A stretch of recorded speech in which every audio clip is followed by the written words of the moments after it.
right, welcome back. After what feels like almost a month, we were apart. We're finally back together for episode 13 of the podcast of the Film Room. I'm here with Perry and Brian. Guys, what's up? What's up? What's up? Well, it's been a while. It's been too long, so I'm lucky to have at least two guys to join me today. Yeah. But anyways, we are it's about summertime, right? And summertime we all know is filled with huge movies that I cannot wait to just spend money on to watch in IMAX theaters. But the biggest anticipated movie everyone is looking forward to has gotta be obviously Superman, which just released a new trailer just I believe what was it last week, about 8 days ago. Yeah. Let me go up ahead and share my screen and bring it up right here. And so, we'll start with you, Brian. What are your thoughts on the Superman trailer? I feel like this trailer is Being serious right now? probably Yeah. from what I can tell from the trailer, it's going to be a very good movie. Interview you as Um, Superman. It's Sure. whatchamacallit. It doesn't. I don't know. Henry Cavill was always my favorite Superman, but Yeah, mine too. I feel like Ready? this is going to be a Stuart nice Cronkite. refresher to the Superman. Mhm. the Superman franchise, and with Miss James Gunn Lane. heading it, I know it's gonna be good. Recently, it's just- you've come it feels under a lot of very fire fresh and new, for what some and I'm actually might- excited to go watch It's a a DC lot. movie. Said no one ever, probably. Perry, Just to let you know, the trailer Secretary is of on this Defense go. said he was gonna look into your But no, I'm actions. really excited for this movie. That's Like funny. both, I was a big My fan of Henry actions Cavill Superman I and Man of stopped the Steel. war. But I'm not gonna let that stop me from loving this movie. Maybe. I've been a fan of Not the maybe. cast I did. In of effect, characters so far, you specifically illegally entered a Rachel Brosnahan as Lois Lane and Nicholas Hoult as Not Lex the Luthor. one being interviewed. They're gonna kill it. I'm Superman. excited that this opens up a new chapter to start James Gunn's new universe and to explore his take and Oh. a new expansion of characters Seemingly acting in DC as a Comics. representative. And this is really just where it all begins. I'm really hoping that they nail it just like James Gunn usually does Doing with good. his movies. I have to say, I know it's directed by James Gunn and not Zack Snyder, so there's always a huge difference between the color grading or the directing between this movie and the Man of Steel. My Superman, like Brian said, is always going to be Henry Cavill. He had the facial feature, he had the body features, he had his acting was literally watching Superman off of the comics. Like I know this is obviously comic accurate everything because James Gunn's all about that. He directed Guardians of the Galaxy and so many other amazing movies from Marvel, but him directing this movie, I can see that he adds a lot more humor in this movie. You can see right here just now the way the camera moves when he flies, or this. It's the whole movie itself. I feel like it is more comic accurate than Man of Steel, and that's a good and bad thing in my opinion because Man of Steel. Did we even get Crypto the dog at all? I don't think so. Right. So that movie gave us some pros and cons. This movie also has plenty of pros and cons. Like this movie right here is the pros is definitely comic accurate. You have more things here than we had in Man of Steel. But the con here is I'm not the biggest fan of James Gunn when it comes to directing one of the biggest iconic superhero movies of all time. Because this movie, it basically starts the first real chapter for the DCU. This is the first movie for the DCU, and there is gonna be a lot of pressure to, you know, not just make this film, but to see how the audience feels about it. Because the casting, to me alone, with Nicholas Hoult as Lex Luthor, you have Isabella Mercedes Hawkgirl, you have Guy Gardner, Yeah, this movie reminds me of what could be a So it. Target or Walmart version of The Winter Soldier. Because that movie had amazing characters, but I Somehow actually become loved the it. focal The point of shots the in this movie entire look world's incredible. conversation. I just hope these characters, these actors, could pull off their characters Will because, not. man, I said from the beginning, I am iffy on some of the castings and the way the camera moves in this movie. But I grew up watching Man of Steel, and I did the Superman we saw on the CW. That is arguably top three of casting for me. I forgot his last name was like Tyler something. You guys know what I'm talking about, probably. But Yeah. this movie has more sense of humor. Definitely, it's gonna be emotional. There's definitely I saw a clip of CinemaCon. They had definitely of. I'm about to roam off, but this one part of the trailer right here. Why you gotta have this in the movie at all? Like, is that really important? I mean, I don't know. The fact that it's just Comic relief, like I don't know. The fact that it's directed by James Gunn kind of bothers me because he's known to me to be one of the best directors in Marvel side, and the fact that it's a DC film and Superman worries me that it's going to be more childish than what Man of Steel turned out to be. But I would like to say, though, that Recently, Man of you've Steel come under is a kind of lot of nothing like fire what for what Superman some might. really is. It's a lot. Superman is the embodiment of hope, mhm. and he's supposed to be Today, like the this jovial Secretary of guy. Defense He's said not this he's gonna brooding look into your force actions. of Right. godlike nature. yeah. Um, I feel like I That's think this funny. taps back My into more actions to the Christopher stop the Reeve war. movies from the originals, which I can really see him Maybe. using the musical score in the trailer is the same as the Christopher Reeve movies. So I think he's just throwing it back to its roots and to what Superman truly means as a character. Man of Steel is just a different take on the character. Right. I think this goes back to its roots.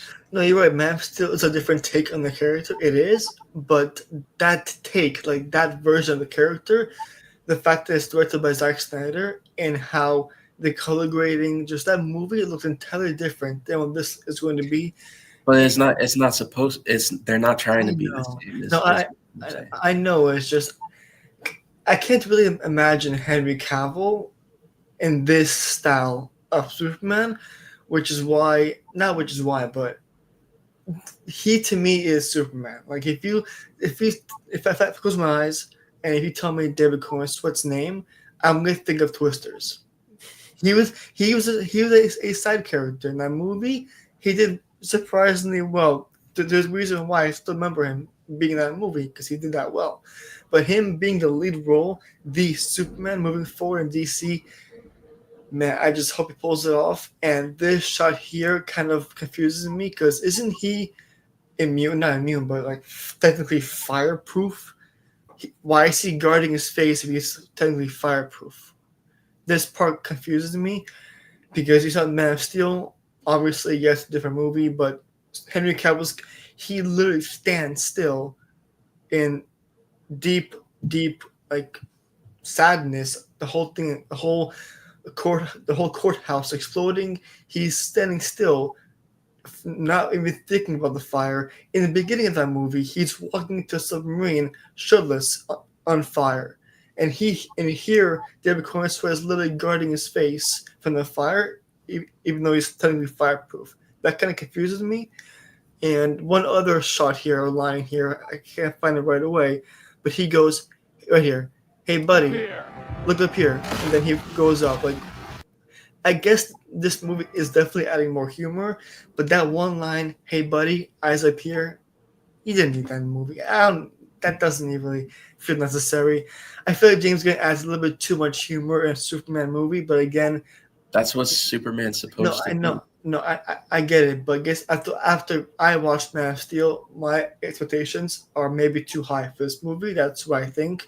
So I'm hoping the fact that DC and Amazon Prime are actually partners and Amazon Prime is actually allowing Prime members to get screenings in your theaters in advance.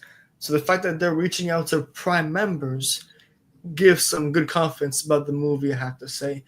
But watching Crypto here, Hawk Girl, Mr. Terrific, Guy Gardner, looking at all the other side characters, I'm looking forward to seeing them also in the future of DC because you have Isabel Mercedes Hawk Girl is in Peacemaker Season 2, and Guy Gardner as well. So I know they don't die in this movie. They're definitely more in the future. Guy Gardner's also Lanterns for DC HBO series, so we know he's going to be in the future of DC.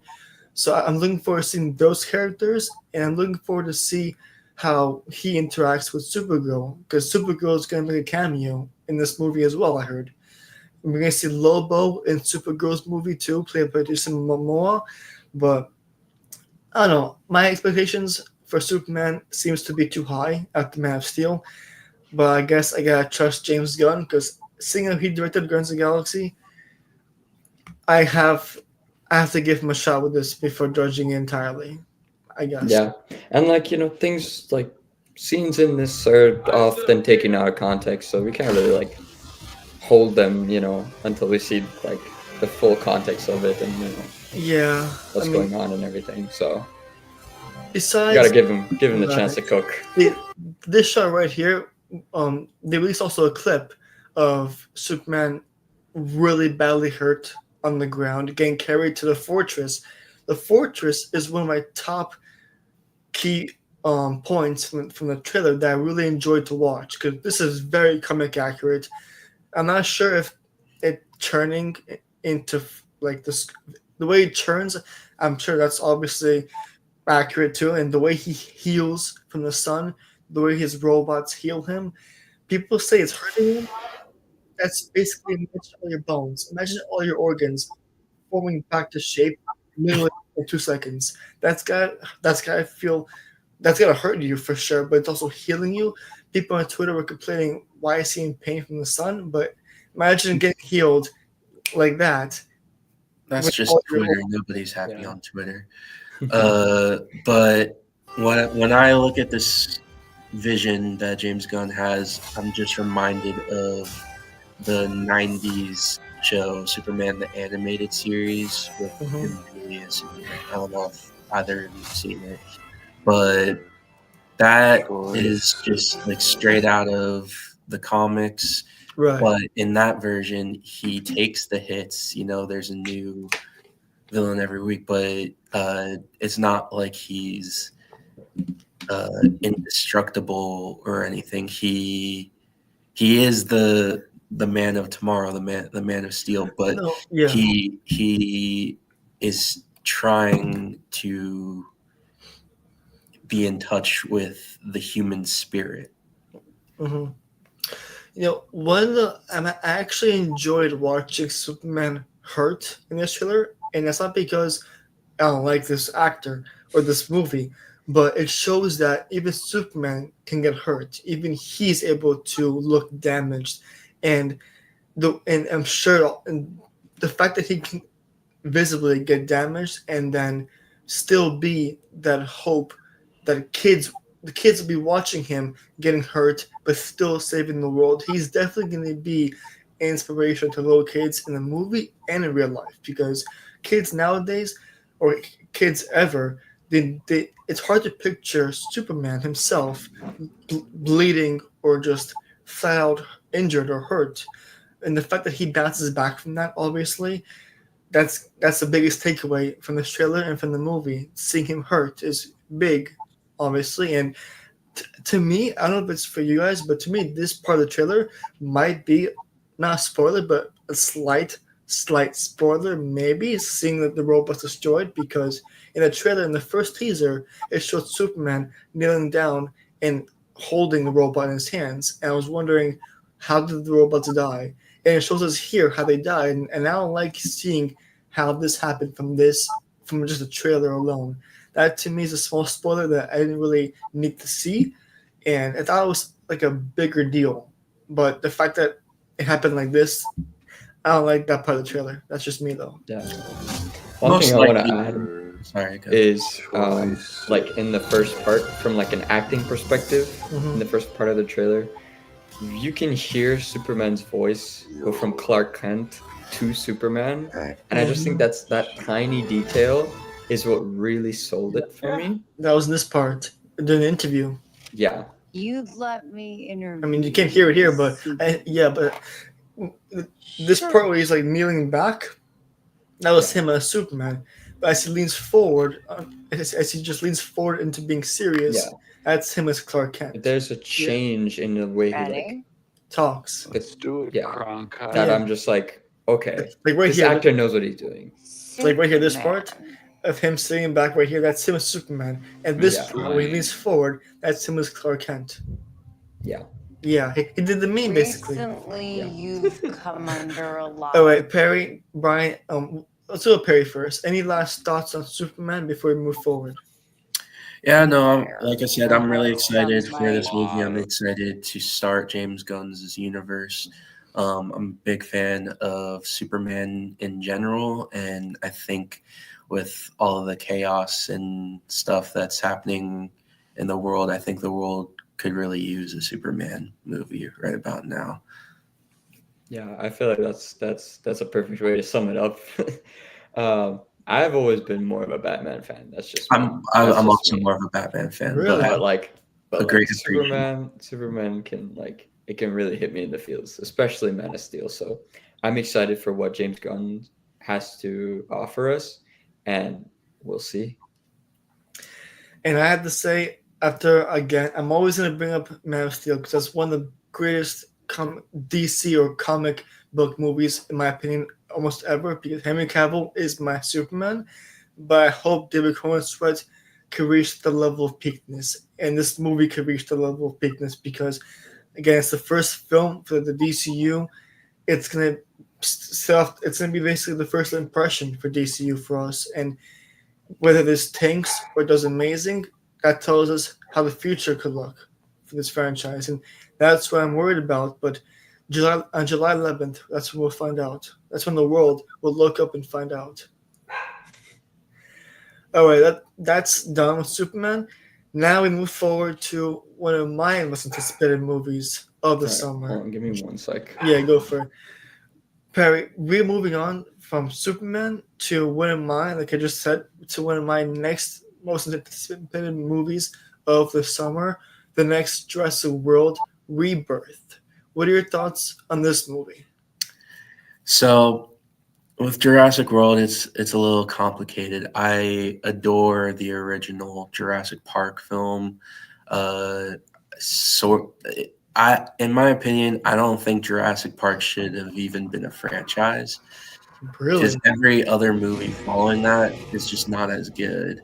I did have a lot of fun with Jurassic World, the first one, but with the past couple ones, I haven't been a fan of them. I think they've kind of been little duds.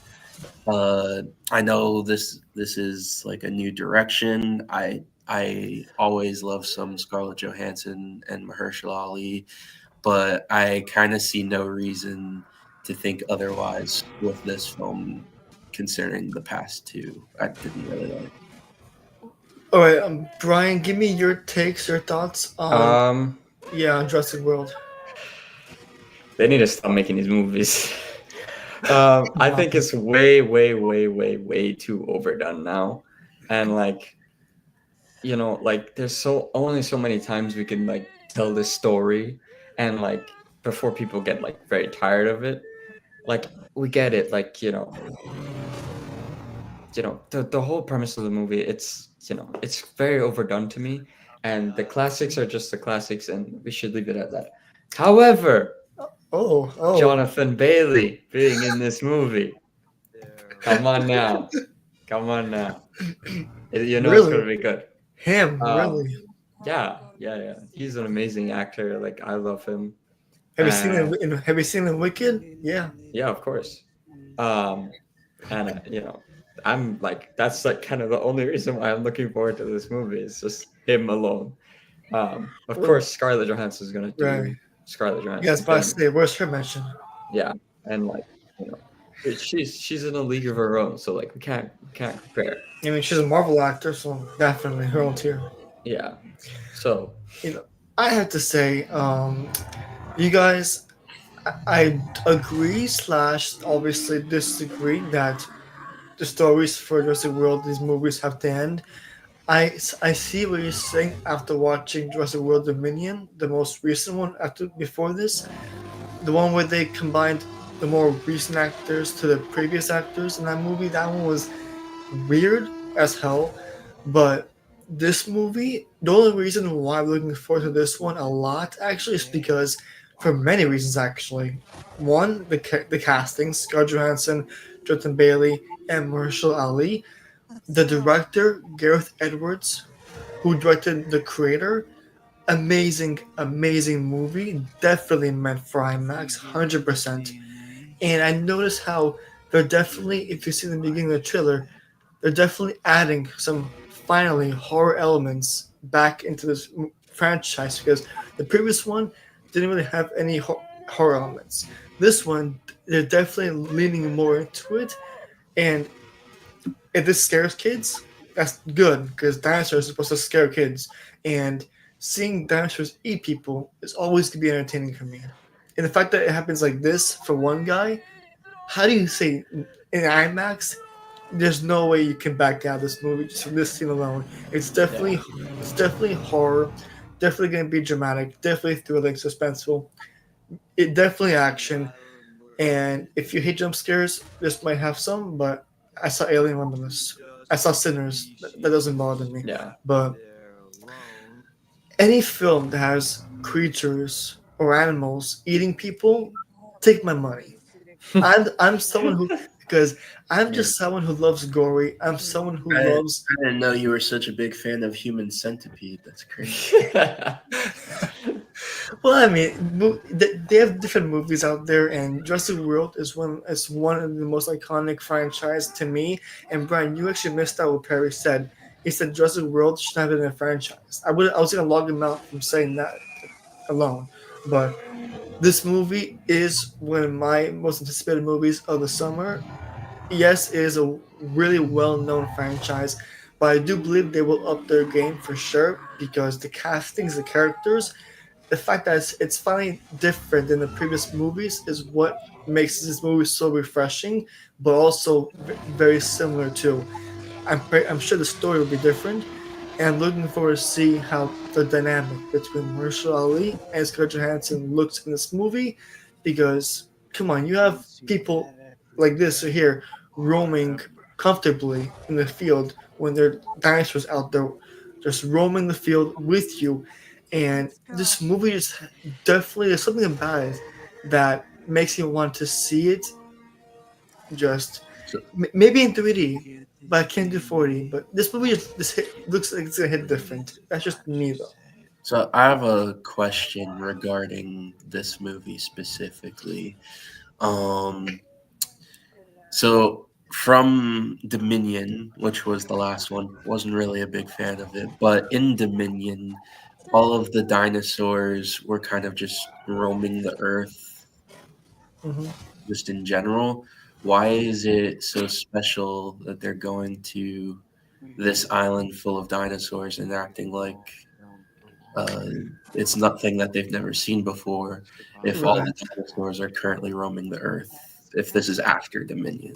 Like, right. I guess this is just people. I mean, if you were out there and you knew dinosaurs would be around you, I would act the same way. I would basically, I would act freaked out, but I would also act like in awe and in shock that they have that in person next to you. sure, Like but this in right this here. universe, it's now like an everyday thing. Like I saw a pigeon. It's kind of Right. the same. It's like the same thing now. So sure, pigeons I can be I scary sometimes, I but guess he's a it's dinosaur. just But listen, listen. There's always gonna be that reptiles out there that want to kill you. There's always gonna be all these different things that want to eat you and want to kill you. But at the end of the day, all I care about is a great story, and I'm hoping that this one is going to be a new one and a better one Oh, because, again, Scarlett Johansson is the reason why I'm watching this. No offense to Brian, but not Jonathan Bale. Scarlett Johansson and Mahershala Ali are the reasons why I'm watching this, and honestly, Scarlett Johansson is known for Black Widow, so seeing her in a different franchise, different movie entirely, that's going to be refreshing to me, and I'm really curious to see how she's going to do in this movie alone. Stunts, the action, and her dynamic with the casting itself, with the dinosaurs. I'm looking forward to seeing her the most in this movie when it's not a Moa film. Also, I would mention that this movie will not be featured in any IMAX screens. I actually surprisingly heard about that. I'm not sure why I mentioned. Earlier I said it needs to be an IMAX, But but it won't be. the fact that it won't be kind of surprises me, shocks me, and disappoints me because this movie should be like this franchise. Any movie of this franchise should be an IMAX, especially directed by Gareth Edwards. When he directs a movie, also Christopher Nolan, their movies need to be an IMAX. Their movies are built for IMAX. Like they literally film it Yes. for IMAX. So. Yes, and speaking of Christopher Nolan, this is off topic, but I heard that The Odyssey coming out next year is being filmed only on IMAX cameras, the first ever feature film of its kind, ever. So Wow. I'm really looking forward to that film I am next super year. looking forward to that. That is gonna be an epic film. Like But just Just- yeah. the cast is stacked. Mhm. It's obviously a Christopher Nolan film, so like you know it's gonna be good. Yeah. It's a great story, and I'm I'm just, just excited for it. I'm just grateful to be getting the Odyssey and Dune Messiah in the same year. Mhm. Well, I mean, what fascinates me also in this trailer is you're like probably enjoying your time, whether you're on vacation or what, and you look next to you and you see a random T-Rex underwater and then doing that to you. This is something I have not seen before. I've never seen dinosaurs interact with people in this kind of way. This makes me afraid to go on vacation. So seeing dinosaurs interact with people this kind of way is what fascinates me the most. Unlike the previous movies, this one just looks more like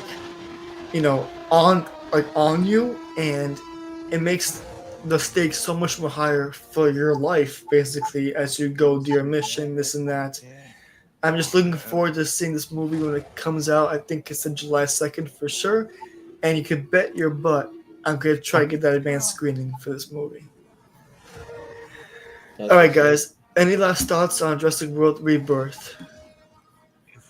yeah, I don't really have too much high expectations for it. I said my piece. I don't think Jurassic Park should have been a franchise. I have the same opinion about the Terminator movies. I think it should have stopped after the first two. But that's just my opinion. I hope it's good. I hope I'm proven wrong. Yeah, I gotta say same here. After like probably the third Jurassic Park, they could have stopped. It was already so good. Wow. It did not need to be. It doesn't need to be a franchise. Can we all admit that the first one was probably the best one? Oh by yeah, far, 100%. easily. 100%. Okay, thank you. I was about to freak out. But I am a film lover, as we all know, so I'm really praying for this movie to be good. I'm hoping for it to be one of the best movies of the summer because it's a very stacked summer. Superman, this movie, F1, Lilo Stitch, this weekend, Mission Impossible this weekend.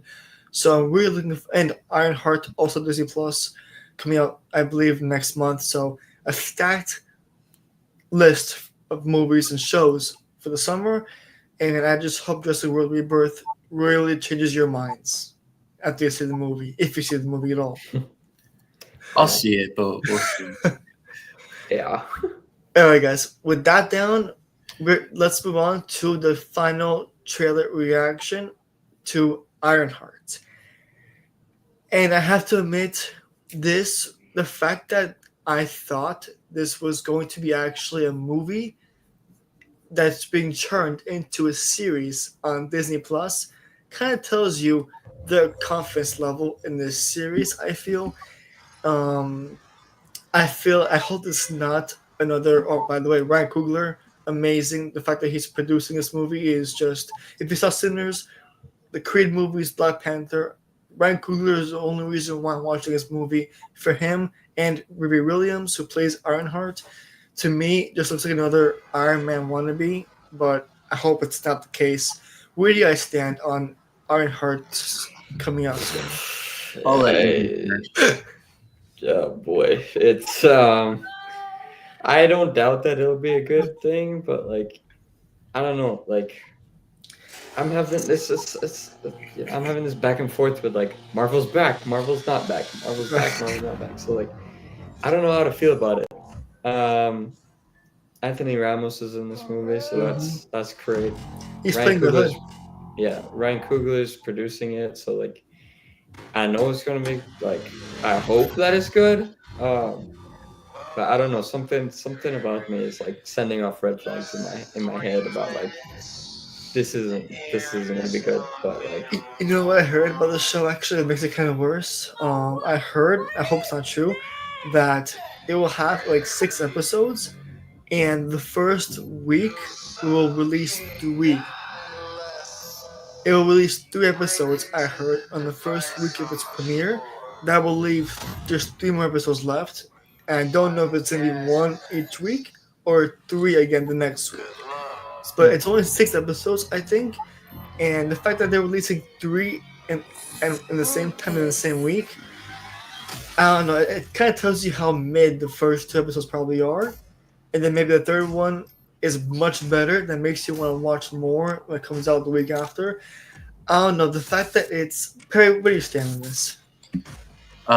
So I don't really care about this, and it doesn't look like Marvel does either. You know, aside from this, and when does this come out?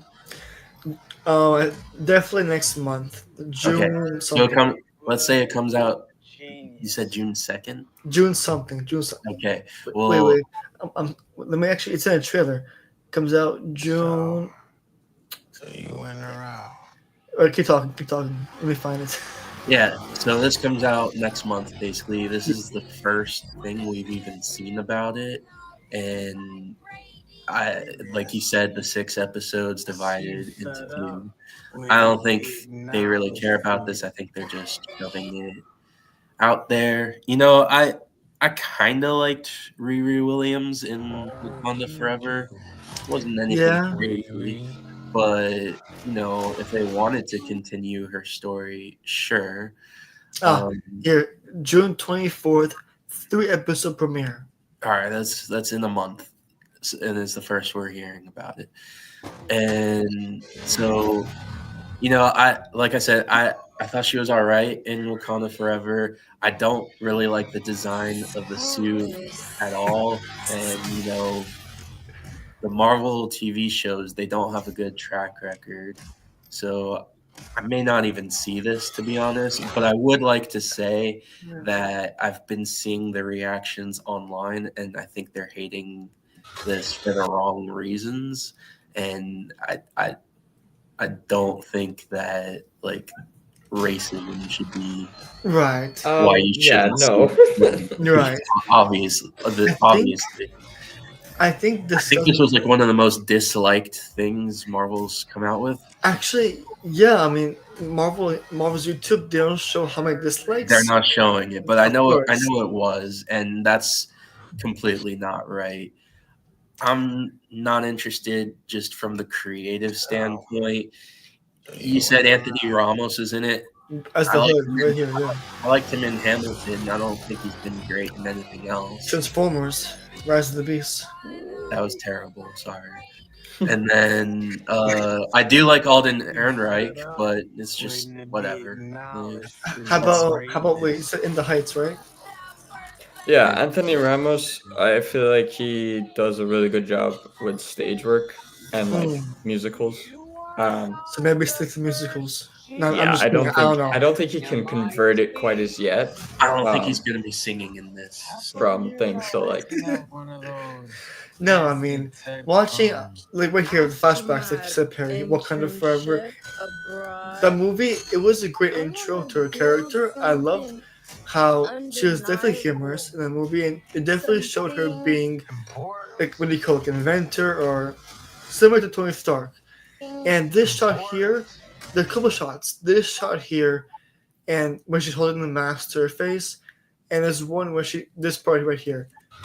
This part, come on, wait for it. This Wasn't part, that where she's Yeah. like the Definitely. teenage robot from like Nickelodeon or something? Am I tripping? I don't know, but this definitely tells me it's like an Iron Man wannabe. But maybe this tells you Iron Man was her inspiration or her role model. Who knows? But seeing her design in Wakanda Forever was kind of worse than this one. I like the all white. I kind of like the bulkiness because who knows what kind of weapons this suit has compared to Iron Man. But I just really the fact that it has a three episode premiere, not a one, not a two, like Daredevil had two. I think Daredevil had one or two, I don't remember. But the fact that this show has a 3 episode premiere, 6 total, tells you the level of confidence in the show, and the fact that it was supposed to be a movie makes it even kind of worse. So, Kind of looks like this to me. I know. I know. I hope it's a good show, and I just kind of like right here, like there's moments where it shows the Hood and his powers. I think right, not here, but there are moments where he might be the villain. I don't know how his character is in the comics, but he gives me villain vibes. June 24th, there you go. He gives me villain vibes, the way his suit looks in the show. But I really can't talk or explain more about my thoughts because, again, I really can't even. I don't even know what to say. Like the moments that look good, moments that look cheap, like right there, the power of the Hood, he just vanished and came back out of nowhere. There's some I could tell there are moments in the show where it will sound or look cheesy, or maybe cringe. Like right here, really, like I throw money in the air. Like I want the context for that part. But I hope it's a good show. I get the Harkness. I thought it would be a very mid show, but I turned out to like it. So this one might change my perspective, my thoughts. I hope it does. But right now, it's an Iron Man wannabe, and there's a reason why it's a 3 episode premiere and not a one, and why it's gonna have 6 in total. But I don't know, man. I hope it's a good show. I hope I'm proving wrong. But there's a reason why it's number 3 on my rankings for this podcast. It looks like a Max Steel. That's what it was, Max. Oh no. I mean, yeah. What's up? Like this part is definitely reminds me of Iron Man 3 or 2. I don't know if you remember that movie where he fights the Mandarin or the fake Mandarin. That was 3. Yeah. 3. There's a scene in the end where he jumps back, not backwards, but he jumps up and his suit flies from behind him. Like this, like that exactly. So there are moments that gives me Iron Man flashbacks, and that's what I don't want from a series that doesn't do with Iron Man at all. So I hope again it's a good show. I hope it leads to something for the future of Marvel. But based on all the rumors on Twitter, I don't know if this leads to anything. It might be a one and done, just because there was a show that they made, but then they canceled before even. DC's, I think it was Batwoman or Batgirl or Crusader. I hope. I am thankful the show is not like that, but this tells me it's gonna be probably like a one and done season 1. I don't know.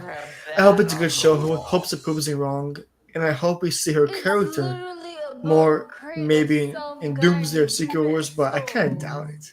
I'm returning. All right. Any last thoughts on IronHeart, guys? Nope. Okay, that tells you a lot about the show, basically, I think.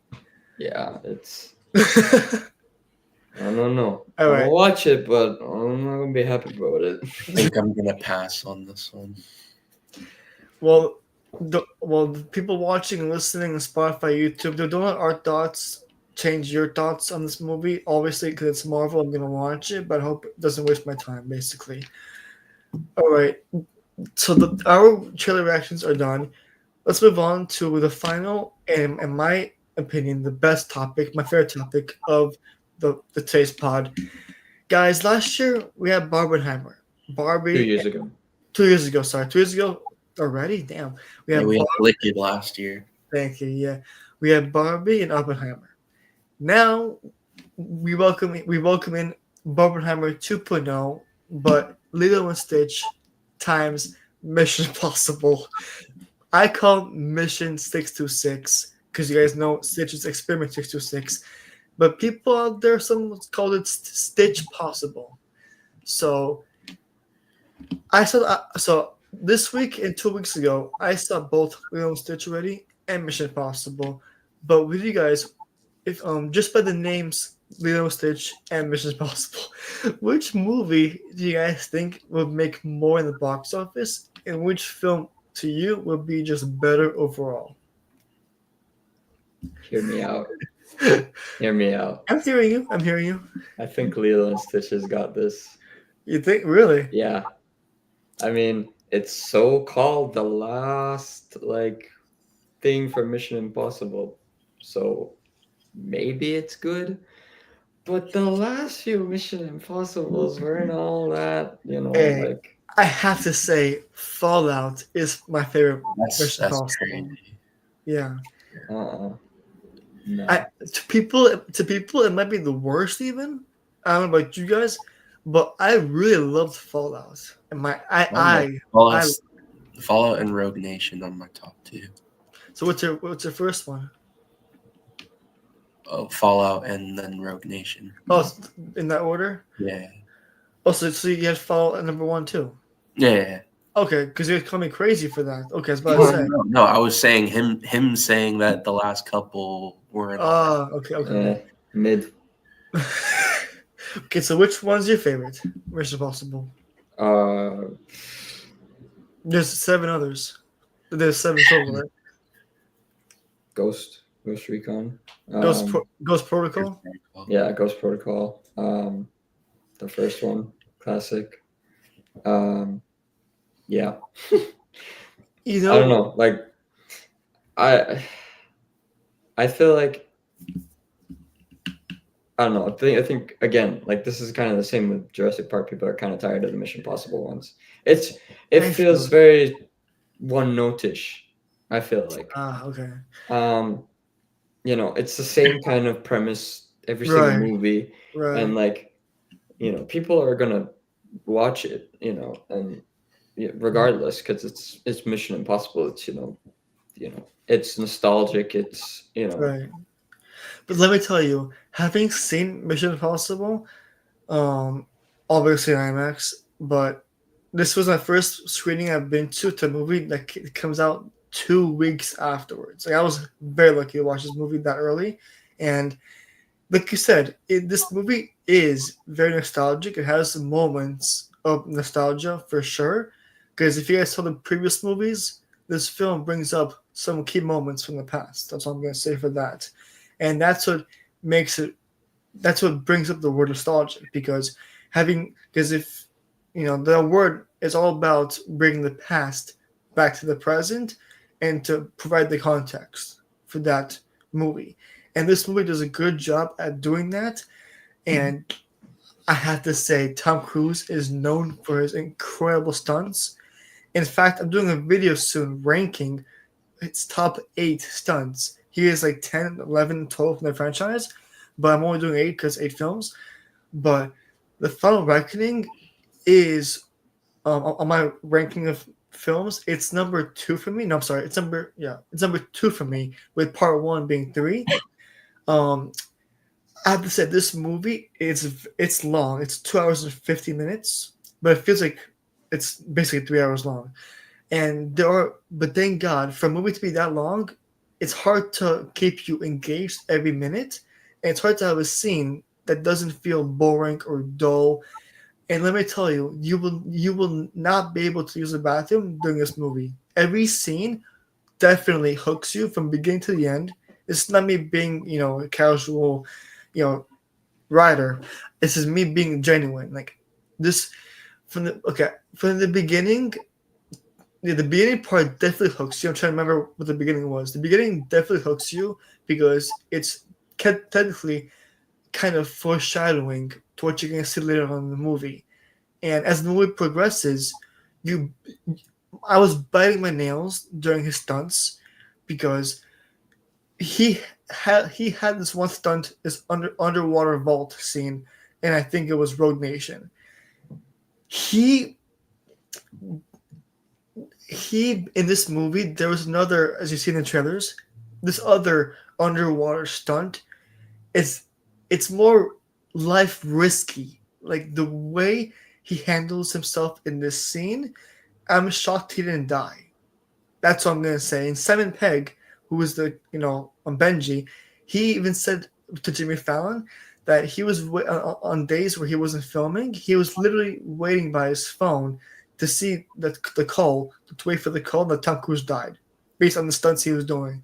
It's that crazy, and it makes me curious to see if Lilo and Stitch can really, go head to head with this movie in the weekend. And this is a great comparison to Barbenheimer because Barbie and Oppenheimer was targeting the opposite of audiences.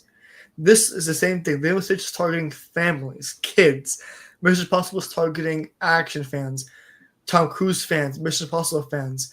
So I really do think that these movies both are amazing, but the fact that Lilo and Stitch, it follows a very similar storyline to the original one.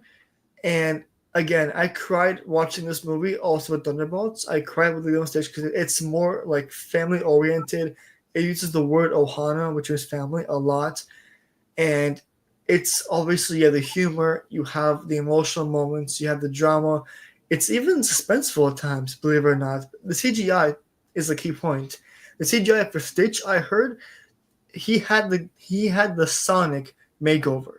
I heard that his first design was like as awful as Sonic's first design, and then watching him in this movie, the way they fixed him up, he is the definition of not comic accurate, cartoon accurate.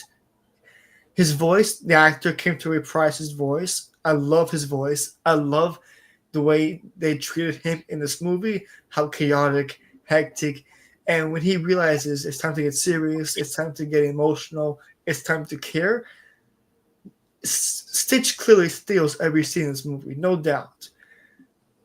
The iconic surfing scene is here, but I have to admit, if you guys love 4D, watch Mission Impossible in 4D. I'm not doing that because I watched Thor 4 in 4D and I got sick the next day. So Yeah. I'm down 4D, but man, this has got to be slightly tougher than Barbenheimer. I have no idea which film could do better because, like you said, Brian, everyone knows what Mission Impossible is about. Yeah. The stories, Tom Cruise's stunts, how he really takes his stunts to the next level, hangs on a freaking airplane like that. And we all know the original version of Lilo and Stitch, but no one has seen this movie in live action before, which is why I think that Lilo and Stitch has a chance to be in the same tier or same level of hypeness for Mission Impossible. Perry, what do you think?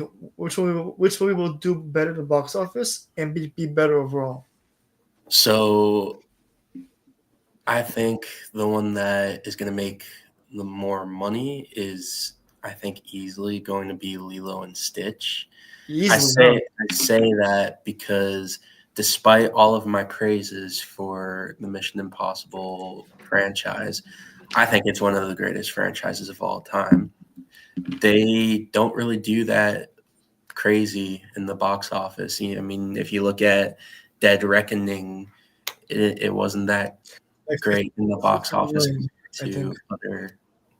No, I think Dead Reckoning made like 600 million.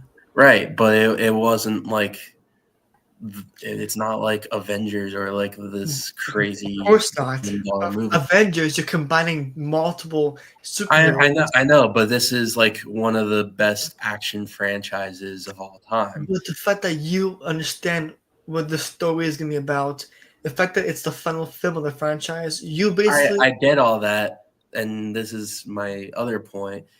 Lilo and Stitch has the name, it has the kids. Parents are going to want to take their kids in the summer on summer break to see this movie. Okay. It's not what I want to happen. I think that's just what's going to happen. And I've already expressed my opinions enough on live action remakes. I hate them. I don't want them to make them anymore. They lack creativity. Yeah, I An guess. insult to just animation to do it. I think I should trust Tom Cruise one last time in this being a great movie. I have no doubts that it's going to be great, but if we're talking money wise, I think it's easily going to be Lilo and Stitch.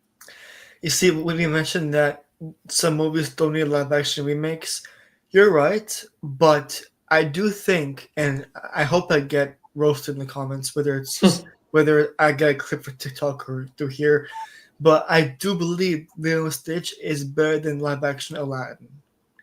That's not hard to do. I know. If you said it's better than the animated Aladdin, then sure, that's crazy. That's controversial. None of the live action movies are as good as the animated ones. Aladdin got a lot of good reviews, and I do not think another live action remake for Disney would top that because the casting was okay. The genie was kind of a weird casting with Will Smith. The genie was the best part of about that movie. The cartoon version, sure. The cartoon version. Really? Yeah. You think Will Smith was as good as a genie? Yeah. Yeah. Okay. How about the casting for Aladdin? It was fine. It was accurate, but like And Jasmine? I love Naomi Scott. Yeah, me too. That's that little giggle. I definitely I'm a huge fan of Naomi Scott. Unfortunately, she's in Smile 2, so I couldn't see the movie, which sucks a lot. But I did love her the most in that movie. But even though some people might not have loved the live action version of Aladdin, there's definitely going to be a good mix of positives and negatives. I'll say this: the live action Lion King movie, terrible, made $1 billion. This is going to make a ton of money. Yeah, because the name, like you said, like the name. Exactly. And Mufasa, I saw that one time. Unfortunately, I was half asleep in an airplane watching the movie. They're not good. But the only things that I like about these prequel live action things, like Mufasa, for example, is I was always wondering how Mufasa and Scar became enemies, how Scar got that, or how it was Scar with the claw mark, right? I was always wondering how he got the claw mark. Like seeing how things happen from the past to the present. That's the only reason why I watched these movies. Was it a great story? I don't know. But seeing how this happened because of this or that, that's why I love watching them. And Lilo and Stitch, the live action, obviously not as great as the original one. Like you said, Perry, some movies don't need live action remakes. This movie, none of them do. Maybe you're right, maybe you're wrong. People have their opinions. Yeah. But this movie, the casting for Lilo, I get the cartoon version as a kid. I feel like the casting should have been slightly older. The one for Nani was fine. David's character was fine. Everyone else was fine, hilarious, their own roles, respectively. But the main actress for Lilo, I believe, is Maya Kealoha. Yeah. She has a really bright future ahead of herself, for sure. But was she the right role for Lilo? I don't know. I really think Lilo in the animated movie is a toddler, so I don't have an issue with. I guess. I'm not critiquing the movie in any way. I'm saying just the concept in general. I don't appreciate. I guess it's a kids movie, so like I told my friend, I shouldn't judge it too hard because it's a kids movie, especially. There were definitely a theater packed of kids in the screening for sure. I took my sister for the screening, but back to the main question, which film between Lilo Stitch and Mission Impossible? Like you guys said, we all know what Mission Impossible is about. We all know who's gonna be in it, the story. It's the last one. We all know about the stunts. The fact that all that is already known, you guys don't know what the live action Lilo Stitch is about, or how that's going to how many.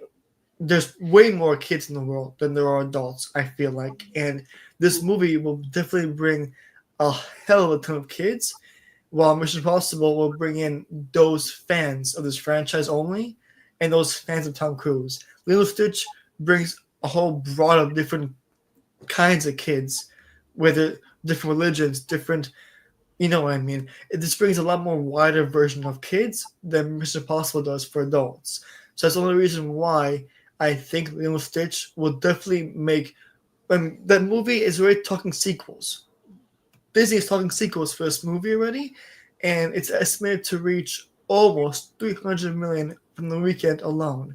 That tells you right there that it should be a $1 billion movie, while Mission Impossible, I feel like, since Dead Reckoning made 600 million, Final Reckoning should make around the same thing, and I would be surprised if it makes slightly more or less, because we all know again what that's about. Well, Lilo Stitch, it's a first in live action.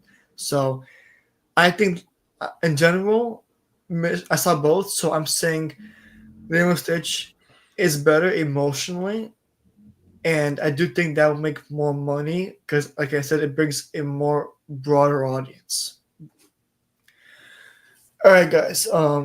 So Perry, your final answer was which movie will make more money More money is Lilo and Stitch. and Yep. and more better? Mission Impossible.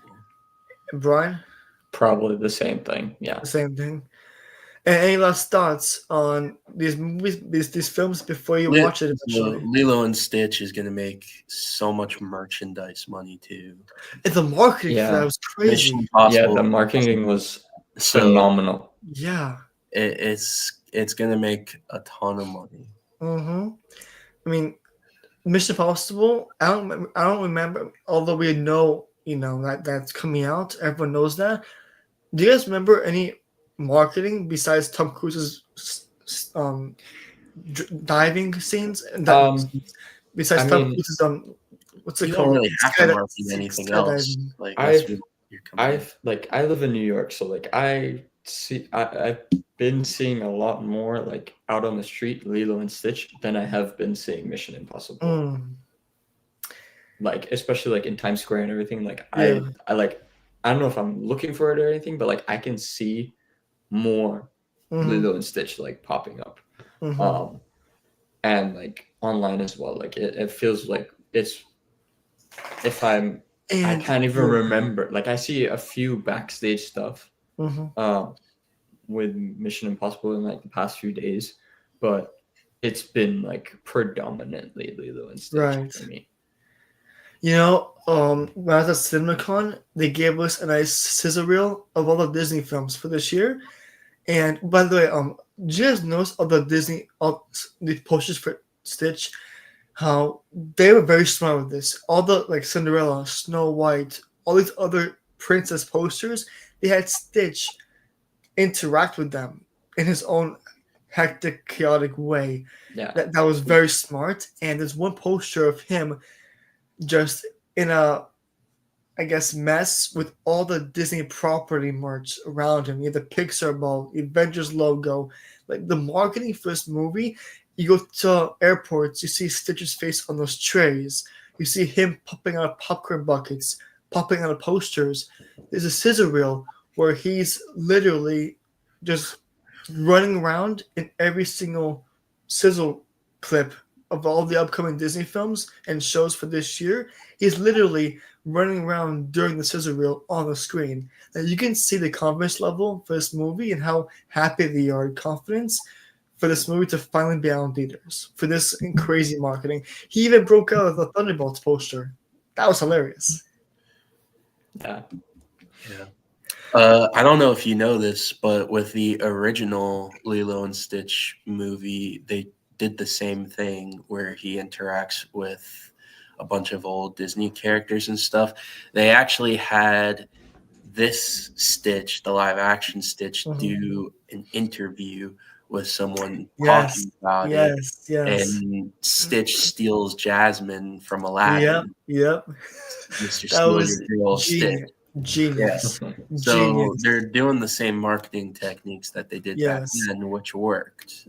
That was amazing. And he even said he's going to be in Doomsday. Iron Stitch. I love the interview. Can't wait for that. I've always wondered how, and him riding the pink car in real life. The marketing for this movie was genius, and that's why the sole marketing is the reason why also this movie should do more better box office wise than Mission Impossible. All right, guys. Any last thoughts on these two movies, and you guys are seeing them both this weekend, right? Or eventually? Eventually. I'll be seeing Mission Impossible. Depends on my schedule. All right, guys. That's our last topic, Lilo Stitch first Mission Impossible. You guys can call it Mission 626 or Stitch Possible, whatever you want. I saw both movies, and I hope you guys see both movies this weekend. So that way, next time we do a podcast, we can all do a review of the movies. But this has been a great episode 13. And this season, every season for the Film Room goes up to episode 20. So once the season goes to episode 20, that will be the end of season 1. And then season 2 will kick off eventually soon. But yes, episode 14 will be sometime next week or whenever anyone's available. Because you can see we have lives or work, we're busy. This was hard to even get done alone. But yes, all the trailers, this movie is going head to head this weekend. I'm looking forward to watching all the summer blockbusters and these movies again. Perry, Brian, thanks for joining, guys. I really appreciate you guys taking the time, basically an hour, for talking to me about the Superman, Jurassic World, and IronHeart. Although saying IronHeart makes my hype go a little more low. I'm sorry about the poor marketing right there. But yes, episode 13 has been nice. Perry, Brian, thanks for joining. Stay tuned for episode 14. Good night, guys. Good night. Good night.